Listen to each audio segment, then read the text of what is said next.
और चलिए शुरुआत करेंगे एक अहम खबर के साथ, जहां सेव शारदा कमेटी के संस्थापक रविंद्र पंडिता के नेतृत्व में 3 सदस्यीय प्रतिनिधि मंडल ने एलजी मनोज सिन्हा से राजभवन में मुलाकात की। प्रतिनिधि मंडल ने एलजी को एक ज्ञापन भी सौंपा, जिसमें कई मांगों को रखा गया। प्रतिनिधि मंडल ने पीओके में स्थित प्राचीन मंदिर खोलने की मांग का समर्थन करने के लिए राजनीतिक दलों की सराहना भी की।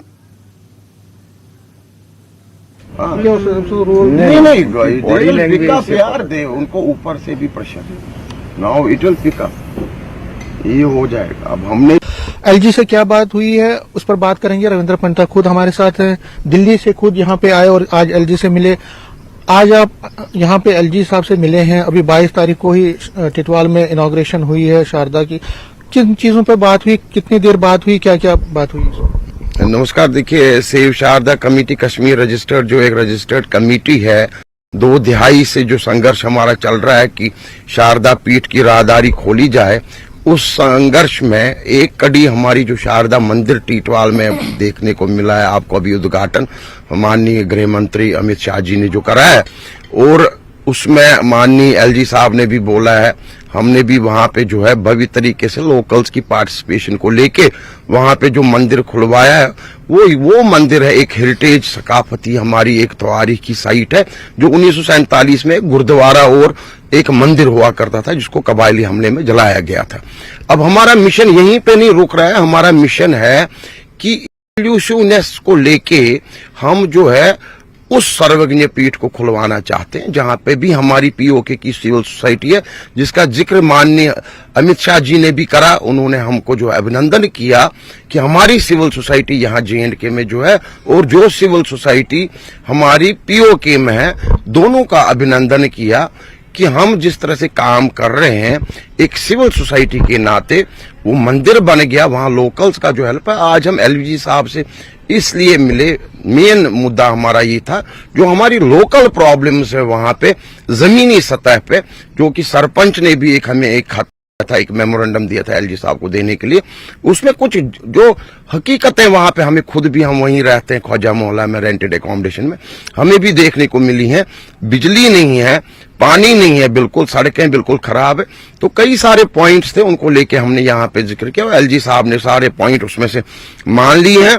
हमारा भी खुद का जो नेक्स्ट स्टेप है वो यात्री निवास का है। वो हमारा वहां पे शारदा सेंटर बनाने का एक मरकज बने, एक मिनी यूनिवर्सिटी, शारदा यूनिवर्सिटी, जिसमें आर्टिफैक्ट्स, स्क्रिप्चर्स, एक लर्निंग सेंटर बने रिसर्च एंड डेवलपमेंट का। तो उसके लिए हमने माननीय एलजी साहब से भी कहा है, और शीघ्र ही माननीय अमित शाह जी से भी मिलने वाले हैं इस लिए, क्योंकि हम इनको ये चीज बिल्कुल क्लियर करना चाहते हैं कि एक टेम्पल की बात ही नहीं है, ये एक सिविलाइजेशन की बात है, शारदा लिपि की बात है, शारदा यूनिवर्सिटी की बात है। तो ये चीजें आज सारी हमने डिस्कस। हमारे प्रश्न के उत्तर में ये कहा है कि केंद्रीय सरकार वचनबद्ध है शारदा पीठ को खुलवाने के लिए। ये कॉरिडोर करतारपुर की तरज पे खुलेगा, ये बात बड़ी स्पष्ट है। अब क्या मॉडलिटीज रहेंगी, क्या हमारी कमेटी का रोल है, क्या सरकार का रोल है, क्या सिविल सोसाइटी का रोल है, ये सबको मिला के देखिए, उस तरफ भी हमको अप्रूवल्स चाहिए, वो सरकार करेगी। हमें सिविल सोसाइटी लेवल पे क्या करना है, अभी भी हमारे लोग उधर से आते हैं हमको खैर मकदम करने के लिए किशन गंगा के किनारे पे। आपने देखा होगा पिछले 4 सितंबर को जो हमारी छड़ी मुबारक एक सांकेतिक रैली हमने निकाली थी वहां पे शारदा दिवस को, उसमें करीब 100 लोग उस पार के भी आए थे हमें जो है ग्रीटिंग्स करने के लिए। तो 72-73 साल के बाद पहली मर्तबा आपको किशन गंगा के दोनों किनारे पे इस पार के लोग, उस पार के लोग देखने को मिले। ये बड़ी खुशायंद बात। तो आपको लगता है कि जो टिटवाल में मंदिर इनॉग्रेट हुआ, ये एक रास्ता खोल रहा है, जो शारदा पीठ पीओके में है उसको खोलने के लिए एक रास्ता बना है, एक विंडो खुली है इस चीज से? देखिए, हमारे 4 ट्रेडिशनल रूट्स थे। हमारे गुरु महाराज स्वामी नंदलाल जी, सबसे शॉर्टेस्ट रूट हमारा कुपवाड़ा में लिदरवन जुमागढ़ से दुधनियाल है। फिर हमारा केरन है 20 किलोमीटर पे, टीटवाल है इस 56 किलोमीटर पे, फिर गुरेज तारबल से एक रूट है। पर जो ये टीटवाल का रूट है, ये हमारा ऑफिशियल रूट है छड़ी मुबारक का।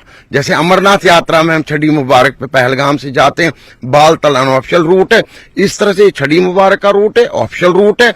ये बनने से एक बेस कैंप बन गया, and it's a clear signal to Pakistan कि we are nearing in and we'll one day cross and we'll go to Sharda Peeth. Sharda पीठ हमारे दिल के बहुत करीब है, हमारी इष्ट देवी है, ना सिर्फ कश्मीरी हिंदुओं की, ना सिर्फ जम्मू के हिंदुओं की, ये पूरे सनातनियों की जो है इष्ट देवी। सारे मकामी लीडर्स इसके साथ इकट्ठा है और नेशनल लेवल पे भी सारे लोग ये कह रहे हैं। बहुत ऑप्टिमिस्टिक है, उम्मीदवान है, क्योंकि अभी जो शारदा मंदिर इनॉग्रेट हुआ है टिटवाल एरिया में, कुपवारा में, उसके बाद अब इनको लगता है कि जिस तरह से समर्थन भी मिल रहा है अक्रॉस द बोर्ड, उससे इनको लगता है कि बहुत जल्द अब जो शारदा पीठ पीओके में है उसको भी खोलने का जो है टाइम आ गया है। और कश्मीरी पंडित जो पहले वहां पे जाया करते थे, पूजा करते थे या अपनी श्रद्धा दिखाते थे, उसमें वो दिन भी जल्दी आएगा जब पीओके में जो शारदा पीठ है वहां फिर कश्मीरी पंडित पुराने दिनों की तरह वापस जाएंगे।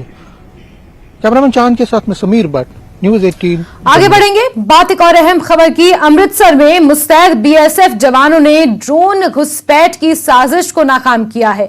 बीती रात करीब 8:30 बजे पाकिस्तान की तरफ से ड्रोन आता देख जवानों ने उस पर फायरिंग की। आज सर्च ऑपरेशन के दौरान एक ड्रोन और सफेद रंग का एक बैग मिला है। बैग खोलने पर उससे एक बड़ा पैकेट और एक टेप बरामद हुआ। तो तस्वीरें आप देख सकते हैं। बीती रात 8:30 बजे के आसपास अमृतसर सेक्टर में ये ड्रोन लोकेट किया गया। बीएसएफ के मुस्तैद जवानों ने जमकर उस पर फायरिंग की और आज सुबह जब सर्च ऑपरेशन चलाया गया तो उस दौरान ये तस्वीर सामने आई जहां ये ड्रोन फायरिंग में धराशायी हुआ और इसके साथ बंधा हुआ एक सफेद रंग का पैकेट मिला है। आपको बता दें, रात 8:30 बजे ड्रोन से घुसपैठ करने की कोशिश पाकिस्तान द्वारा की जा रही थी, जिसे हमारे मुस्तैद बीएसएफ के जवानों ने जवाब देते हुए धराशायी कर दिया है। सर्च ऑपरेशन के दौरान प्रतिबंधित पदार्थ इस ड्रोन के साथ अटैच था, वो बरामद हुआ है। एक सफेद रंग का एक बैग और एक बड़ा पैकेट और एक टेप इस बैग से बरामद हुआ है। आगे बढ़ेंगे, खबर ले से आपको देंगे जहां यूथ कांग्रेस के अध्यक्ष तंडूप नोरबू चीता और कांग्रेस महासचिव सेरिंग अंगचक के साथ हिल काउंसिल में विपक्ष के नेता सेरिंग ने लेह में एक प्रेस कॉन्फ्रेंस को संबोधित किया। नामग्याल ने कहा कि अब समय आ गया है कि केंद्र सरकार 4 सूत्रीय एजेंडे पर चर्चा के लिए केडीए और एपेक्स को आमंत्रित करे। नामग्याल ने कहा कि लद्दाख क्षेत्र की सुरक्षा के लिए 6ठी अनुसूची सबसे महत्वपूर्ण है। नोरबू ने कहा कि लद्दाख कैंपस बजट के तहत लद्दाखी केंद्र सरकार की फंडिंग से ज्यादा भुगतान कर रहे हैं।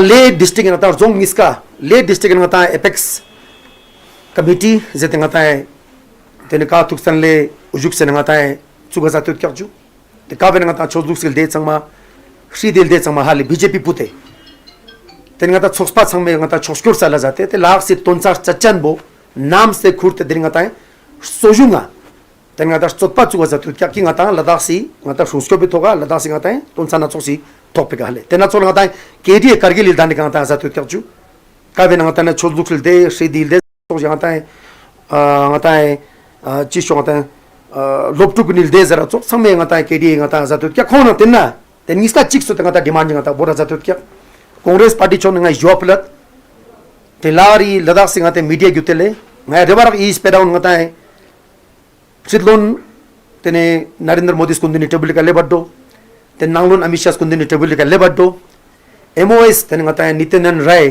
खोने लस्कुंग से नंग लेबडो कि तातु सुनो ngata जलता बहुत कोशिश मखरचनो नो केडी नंग एपेक्स लाले इसके पसंग ngata ngal lang ngata है खचा दुत क्या ngata जलता सालिन जाते जलते गो पेस्ते यो सो पसंग जलता लाजत लद्दाख सी नंगा चाम सिंगाता है बुतकाने दा खचिगी नंगा मिमांग से यू मोन चुकजंग से पोचिक कि लद्दाख सी तोनसा समय का जलता साल गोशन हो सकन बोले ते तोनसा ची का ngata जलता साल गोशन तो ngata एपेक्स न केडी ngata है 4 point agenda 4 point demand ngata बोरा जातु क्या सो बस ते थोपे गंगा जुआ फुलते ने जोस्पा सो जोप ngata एक टॉक से फिया सोजुंगी सेंट्रल गवर्नमेंट ने मिनिस्ट्री ऑफ होम अफेयर्स से ले नंगलो ngata जोस्पा बोदा जाते थे जुआ फुलज।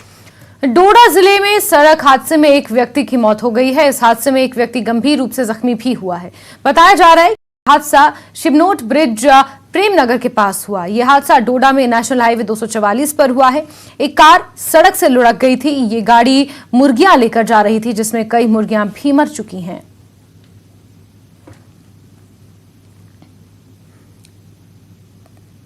तो डोडा से हादसे की तस्वीरें सामने आई हैं, जहां एक सड़क हादसा हुआ है। इसमें एक व्यक्ति गंभीर रूप से जख्मी है और एक की जान चली गई है। मुर्गियों से भरा हुआ ये ट्रक अचानक पलट गया, जिसमें कई मुर्गियां भी अपनी जान गंवा चुकी हैं। पॉलिथीन का इस्तेमाल बंद करने और खासकर तवी नदी में पॉलिथीन ना डालने के लिए जागरूक अभियान चलाया गया। यह अभियान जम्मू विश्वविद्यालय के एनएसएस स्वयंसेवकों द्वारा जम्मू नगर निगम के सहयोग से तवी नदी पर शुरू किया गया है।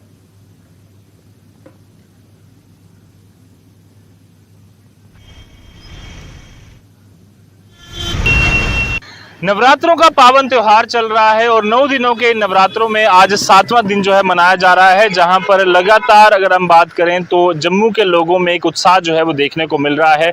पर उसी के बाद अगर हम बात करें अष्टमी और रामनवमी के दिन हमें देखने को मिलता है सूर्यपुत्री तवी पर एक पोल्यूशन का जमावड़ा। खास तौर पर अगर हम बात करें तो पॉलीथीन बैग का, उसी लेकर आज एक अवेयरनेस ड्राइव जो है वो एनएसएस वॉलंटियर्स द्वारा यहाँ चलाई जा रही है। ये सभी आप देख सकते हैं यूनिवर्सिटी ऑफ जम्मू के जो छात्र हैं एनएसएस वॉलंटियर्स, उन्होंने अपने हाथ में कुछ बैनर्स जो है पकड़े हुए हैं, जिसमें सेव सूर्यपुत्री तवी और से नो टू पॉलीथीन। हमने देखा है कई बार यहाँ से गुजरते हुए, खास तौर पर जम्मू के तवी पुल से गुजरते हुए हजारों की तादाद में लोग जो है यहाँ से पॉलीथीन बैग जो है वो फेंकते हैं। और उसके बाद अगर हम आपको बताएं कि इतना पोल्यूशन जो है वो सूर्यपुत्री तवी में होता है।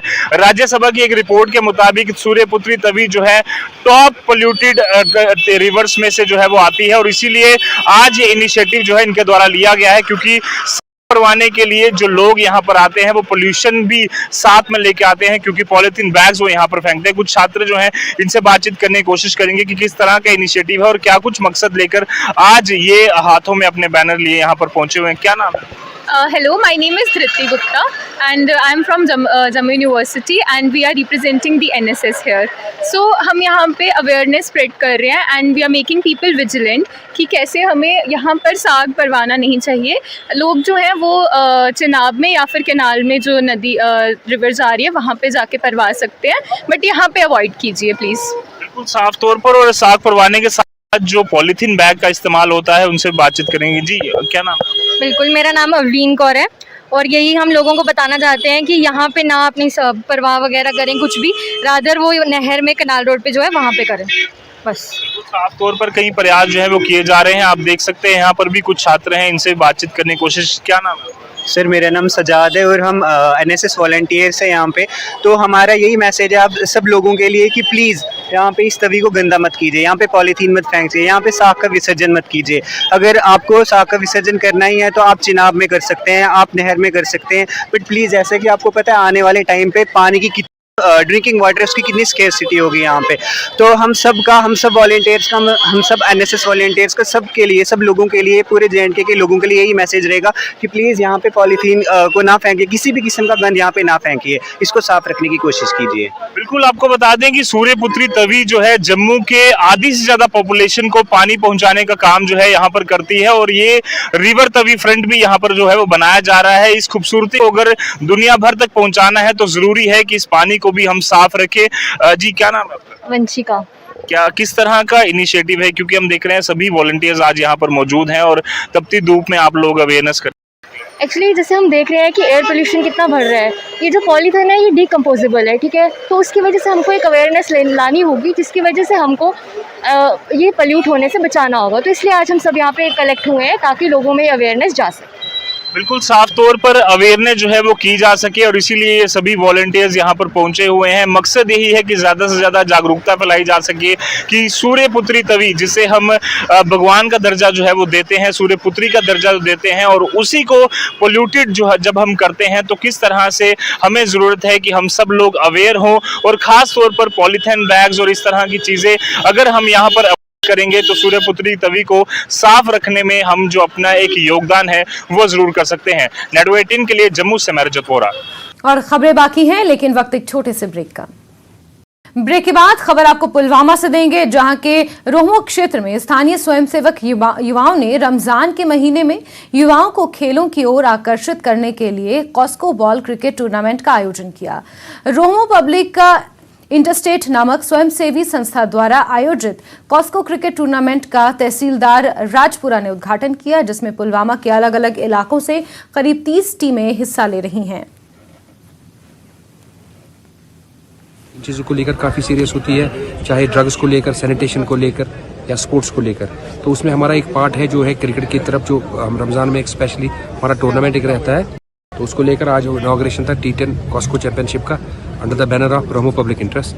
तो आज उसका इनाग्रेशन था। मैं बहुत ही शुक्रगुजार हूँ हमारे सामीन का, हमारे व्यूअर्स का, क्योंकि से टूर्नामेंट स्टार्ट किया गया है जो रमज़ान टूर्नामेंट है। खासकर इसमें बहुत सारी टीमें पार्टिसिपेट कर रही है ताकि बहुत सारे नौजवान जो है खेल में मुब्तला हो रहे हैं और ड्रग्स से दूर रह रही है, जो एक बहुत ही अच्छा इनिशिएटिव है। आगे बढ़ेंगे और भारत का पड़ोसी देश पाकिस्तान इन दिनों गंभीर आर्थिक संकट से जूझ रहा है। पाकिस्तान में महंगाई इस कदर बढ़ गई है कि लोगों का जीना मुश्किल होता जा रहा है। लोगों के पास रोजाना इस्तेमाल होने वाली बेहद जरूरी चीजें खरीदने तक के पैसे नहीं बच रहे। जितना कमाते हैं उससे ज्यादा उनका खर्च हो रहा है। ऐसे में पाकिस्तान की जनता भुखमरी का सामना कर रही है। पाकिस्तान की जनता का दर्द कोई सुनने वाला नहीं है। पाकिस्तान की जनता अब भोजन और शिक्षा जैसी बुनियादी जरूरतों को पूरा नहीं कर पा रही है। पाकिस्तान में 1 किलो बीफ तकरीबन 840 रुपए किलो, 1 लीटर दूध के दाम तकरीबन 153 रुपए, आधा किलो व्हाइट ब्रेड 107 रुपए, चावल 218 रुपए, 1 दर्जन अंडे 253 रुपए, 1 किलो चिकन 556 रुपए बेचा जा रहा है। वहीं 1 किलो सेब तकरीबन 226 रुपए किलो तक पहुंच गए हैं।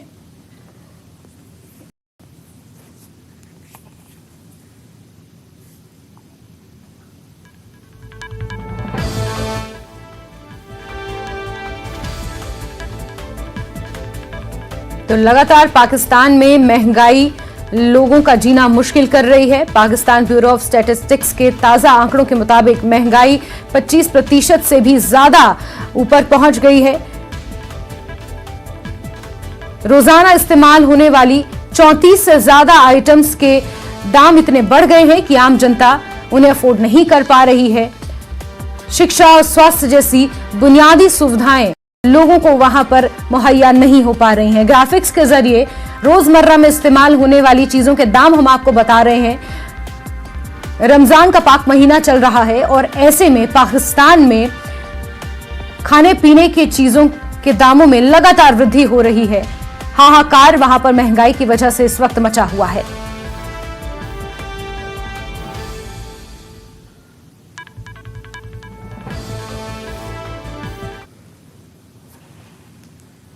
चलिए आगे बढ़ेंगे और हिमाचल प्रदेश की राजधानी शिमला से आपको खबर देंगे, जहां लिफ्ट के समीप एक बड़ा हादसा टल गया।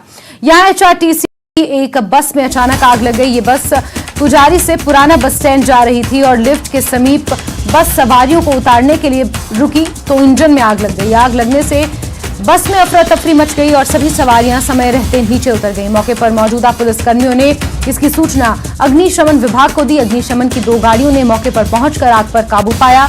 अतिरिक्त क्षेत्रीय प्रबंधक देवासेन नेगी ने कहा कि बस की जांच के बाद ही आग लगने के कारणों का पता चल सकेगा। तो लिफ्ट से पुराना बस स्टैंड की तरफ जाती हुई HRTC की बस अचानक आग के हवाले हो गई। गनीमत रही कि सभी सवारियां समय रहते बस नीचे उतर गई और इस बड़े हादसे को टाला जा सका। आग पर फिलहाल काबू पा लिया गया है। हिमाचल विधानसभा में बजट सत्र का 11वां दिन चल रहा है। प्रश्नकाल के साथ कार्यवाही की शुरुआत हुई। जल शक्ति विभाग, ग्रामीण विभाग, परिवहन और कृषि विभाग से संबंधित अधिकतर प्रश्न आज पूछे गए। इस दौरान थोड़ा बहुत हंगामा भी देखने को मिला। बजट अनुमानों की अनुदान मांगों के बाद कटौती प्रस्तावों पर चर्चा होनी है। 12 कट मोशंस आज लगाए जाएंगे, जिसके बाद मतदान होगा।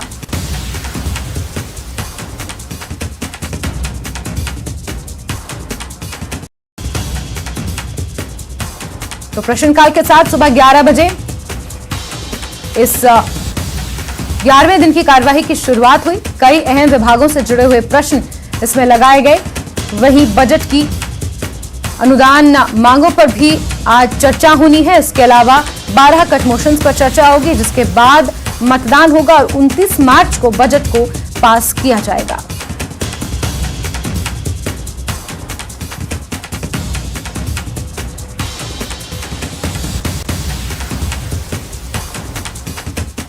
वहीं प्रश्नकाल में बाढ़ से नुकसान का मुद्दा गूंजा। विधायक पवन काजल ने यह मुद्दा उठाया।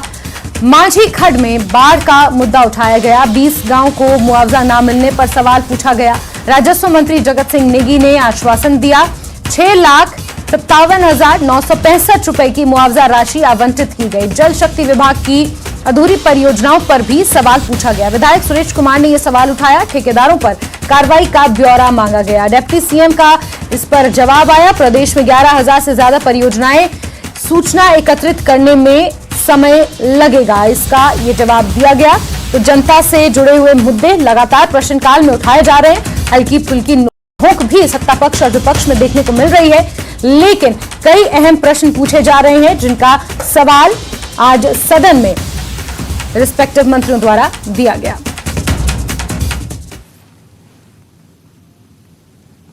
और प्राइम नून में अभी के लिए बस इतना ही, लेकिन जम्मू कश्मीर, लद्दाख, हिमाचल की तमाम खबरों को जानने के लिए आप जुड़े रहिए न्यूज 18 JKLH के साथ। वक्त एक छोटे से ब्रेक का। ब्रेक के उस पार देखिए धार भी रफ्तार भी।